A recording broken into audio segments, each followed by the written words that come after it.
Puluhan kambing milik warga Desa Sempol, Bondowoso, Jawa Timur ditemukan luka-luka, bahkan beberapa diantaranya mati secara misterius. Belum diketahui pasti penyebabnya, namun terdapat luka di bagian kaki dan kemaluan hewan tersebut.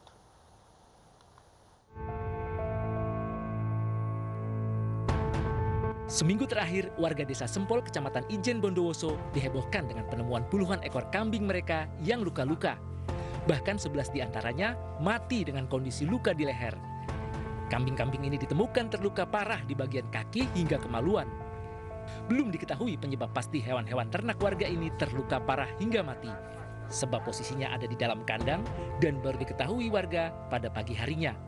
11 kambing, Pak. Ini yang punya sampean ya? Iya. Yang lain ada juga? Ada juga. Bu, ini kenapa sih, Bu? Nggak tahu, Pak. Karena ada luka-luka yang seperti di garis pisau itu, Pak. Oh. Cuma 1 cm. Segini. Oh. Pertama itu kandang saya 1 kambing digeseng itu, Pak. Kejadian ini telah dilaporkan pihak terkait dan akan ditindaklanjuti untuk mencari penyebab pasti kematian hewan-hewan kambing tersebut. Dari Bondowoso, Rizky Amirul Ahmad, iNews melaporkan.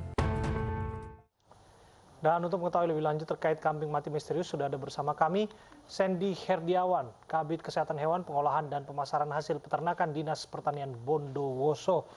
Assalamualaikum, selamat sore Pak Sandy. Selamat sore, Assalamualaikum. Ya Pak Sandy, langsung saja, sudahkah ditemukan penyebab kematian hewan ini secara misterius? Ya, jadi pada hari ini kita melakukan investigasi di TKP. Dari beberapa kita wawancara dengan pemilik ternak, kemudian kita melihat kondisi ternak, kita amati ada di luka bekas gigitan dan beberapa luka di bagian kaki, di ekor. Menurut pengamatan kami, ini kami meyakini bahwa ini disebabkan oleh binatang, tentunya karnivora. Hanya saja kita memang masih belum memastikan penyebab pastinya karnivoranya apa.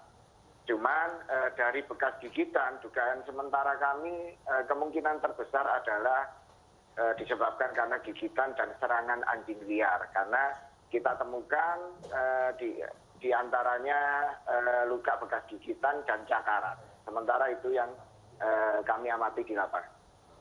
Sejauh ini sudah ada berapa ekor kambing yang mati misterius, Pak Sandy? Dari investigasi kami di lapangan, total korban ternaknya ada 28 ekor, 7 diantaranya mati, kemudian ada 4 ekornya dijual. Ya, apa upaya yang dilakukan untuk memastikan bahwa penyebab kematian misterius kambing ini adalah anjing liar? Ya, jadi kami tadi di lapangan melakukan komunikasi, informasi dan edukasi ke masyarakat. Memang dengan kondisi-kondisi tertentu memang perlu ditingkatkan kewaspadaan dalam hal ini keamanan. Tentunya kami melihat kandang di sana yang memang dari sisi teknis memang tidak memenuhi syarat, tapi dari sisi keamanan itu dibutuhkan untuk ditutup.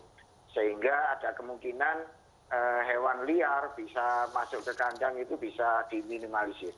Ya, terima kasih untuk waktu Anda berbincang bersama kami, Pak Sandy, Kepala Bidang Kesehatan Dinas Pertanian Bondowoso.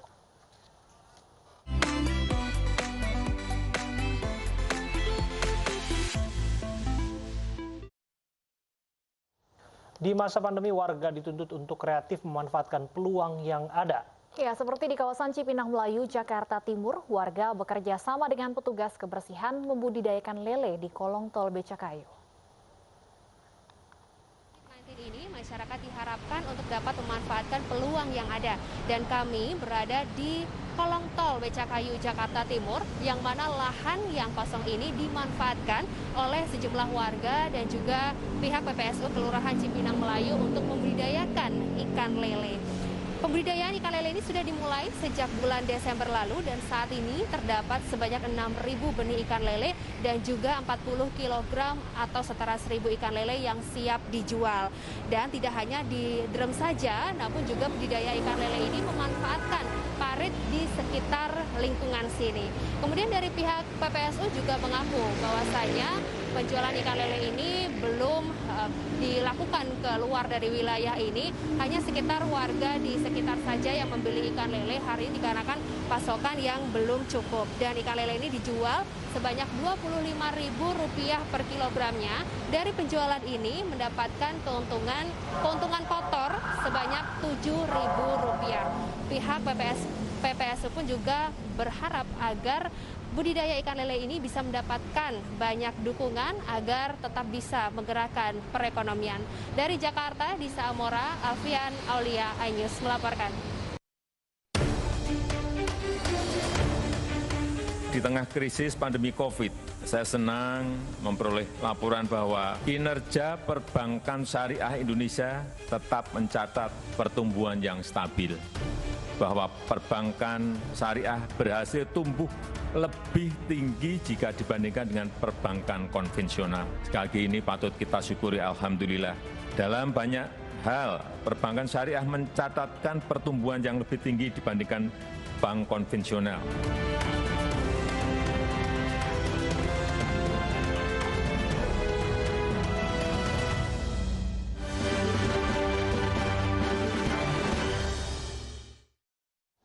Wakil Menteri Pariwisata dan Ekonomi Kreatif Angela Tanusudibio mengapresiasi gelaran TikTok Award 2020 di RCTI. Ajang ini menjadi bentuk dukungan kepada para kreator konten tanah air di industri kreatif.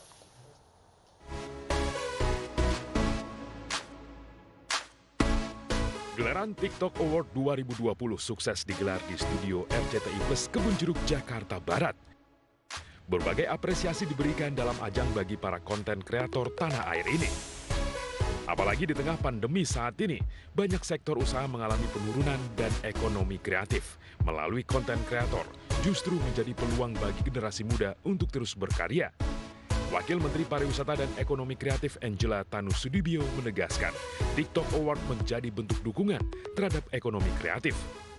Dan ini merupakan salah satu peluang ekonomi kreatif yang akan terus didukung oleh Kemenparekraf agar generasi muda tetap dapat berkarya dan produktif di masa pandemi.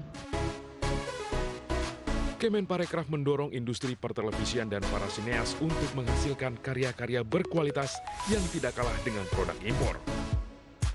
Sinetron Ikatan Cinta misalnya, yang booming di saat pandemi, di mana hampir 50% penonton primetime televisi menonton sinetron ini. Tim Liputan iNews melaporkan. Presiden Joko Widodo meninjau langsung pelaksanaan vaksinasi massal terhadap ribuan tenaga kesehatan di Istora Senayan. Kami kembali untuk Anda saat lagi.